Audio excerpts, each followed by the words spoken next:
बयानात दे के, प्लान्स बता के, मैनिफेस्टो दे के लोगों को अपनी तरफ कायल करें, हमें कोई इस पर एतराज़ नहीं है।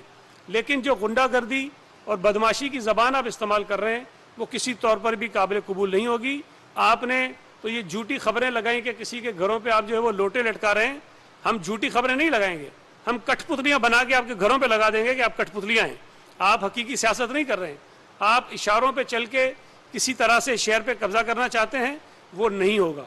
और ये एक अच्छी बात है कि पाकिस्तान पीपल्स पार्टी ने ख़ास तौर पे चेयरमैन बिलावल भुट्टो ज़रदारी साहब की विजन और हिदायत के मुताबिक सूबा सिंध में देही और शहरी की जो तफरीक थी, जिसको बुनियाद बनाकर इस सूबे को नुकसान पहुंचाया जाता था, इस शहर को नुकसान पहुंचाया जाता था, लोगों में लड़ाइयाँ होती थी, नफरतें पैदा होती थीं, हमने ख़त्म करने का एक बीड़ा उठाया और इन तमाम दोस्तों ने हमारा साथ दिया। और पीपल्स पार्टी को, पूरे मुल्क की पार्टी हम पहले ही हैं, लेकिन सिंध में जो तफरीक थी उसको ख़त्म करने में इन्होंने हमारा साथ दिया है। और इन्हीं दोस्तों की बदौलत आज पाकिस्तान पीपल्स पार्टी कराची शहर के उन इलाकों में भी काम कर रही है और बड़े जलसे और बड़े इज्तिमात कर रही है जिस पर पहले कभी हम सोच भी नहीं सकते थे।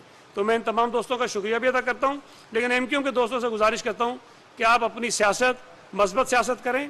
ये जो आप धमकियाँ दे रहे हैं, डरा रहे हैं, खौफ और राज फैलाने की कोशिश कर रहे हैं, ये ना करें।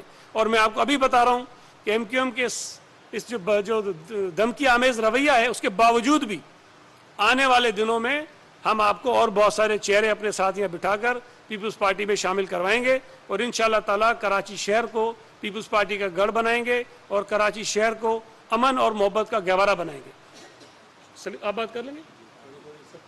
हो रही हैं, सियासी वर्कर्स को मुकम्मल आज़ादी है, वो अपनी सियासी सरगर्मियाँ जारी रख सकते हैं। पीपल्स पार्टी ने भी अपनी सियासी